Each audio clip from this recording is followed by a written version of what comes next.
The Bo Bichette saga is heating up, and honestly, Blue Jays fans need to hear this.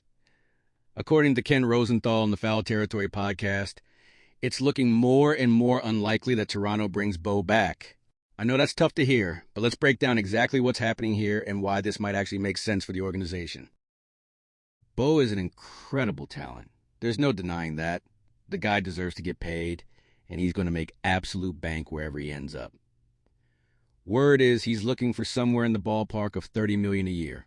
Now, Spotrac has his projected value closer to $23 million annually.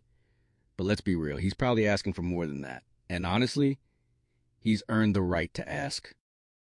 But here's where it gets interesting.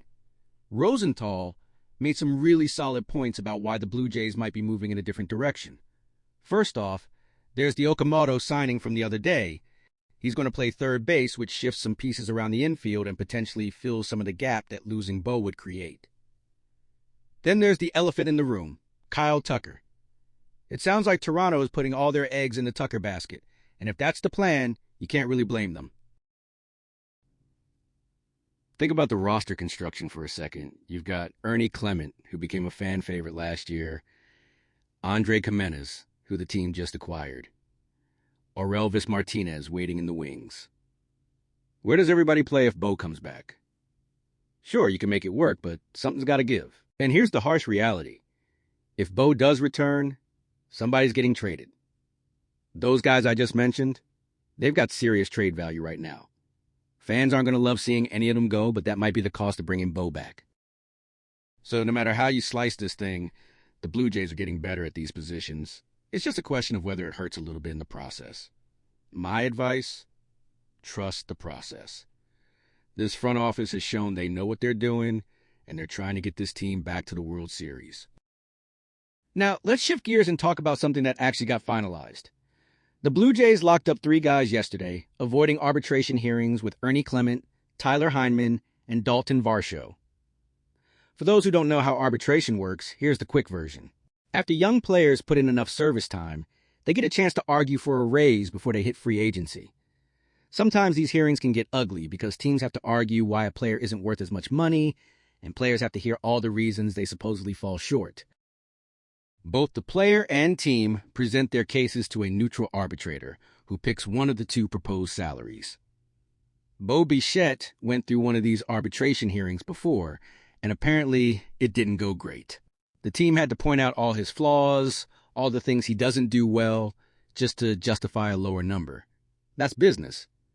But you can see why a guy might take that personally. There's speculation that experience is part of why Bo and his management team might not be thrilled about staying in Toronto long term. Anyway, back to the guys who avoided that whole mess.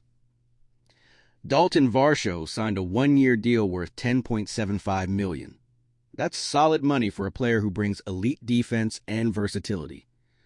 Ernie Clement, who had a breakout year, is getting $4.6 million. Well-deserved for a guy who became absolutely crucial to this team's success. And Tyler Heineman, who had easily his best season as a big league catcher, is getting a nice bump over $1 million. But here's where things get a little dicey. There's one arbitration-eligible player who didn't get a deal done. Yusei Kikuchi. Wait, no, I'm getting my wires crossed.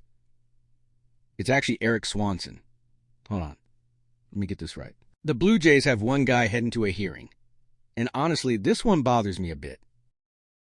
Actually, you know what? The player heading to arbitration is someone who absolutely deserves better treatment. This pitcher was incredible last year. The team filed at a certain number. The player filed higher. And there's a legitimate gap between what each side thinks is fair. Usually these hearings happen in late February or early March, so there's still time to work something out before camp gets going. But think about what this guy meant to the rotation last year. Without his contributions, especially early in the season, I don't think the Blue Jays make the playoffs.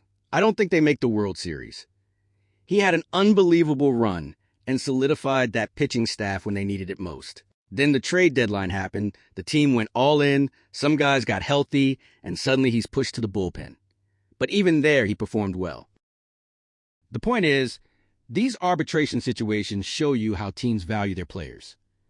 3 guys got deals done without drama. 1 guy's headed to a hearing. That tells you something about priorities and how the front office views different pieces of this roster. Looking at the bigger picture, the Blue Jays are in a fascinating spot right now. They're trying to run it back after a World Series appearance, but they're also being strategic about where they spend money. Bo Bichette might not be part of the long-term plan. Kyle Tucker might be the big splash instead. Some fan favorites could get moved to make room for new pieces. It's going to be an interesting few weeks, that's for sure. The hot stove is still burning, and Toronto's got decisions to make.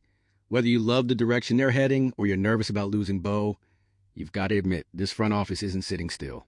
They're being aggressive, they're making moves, and they're trying to build a championship roster.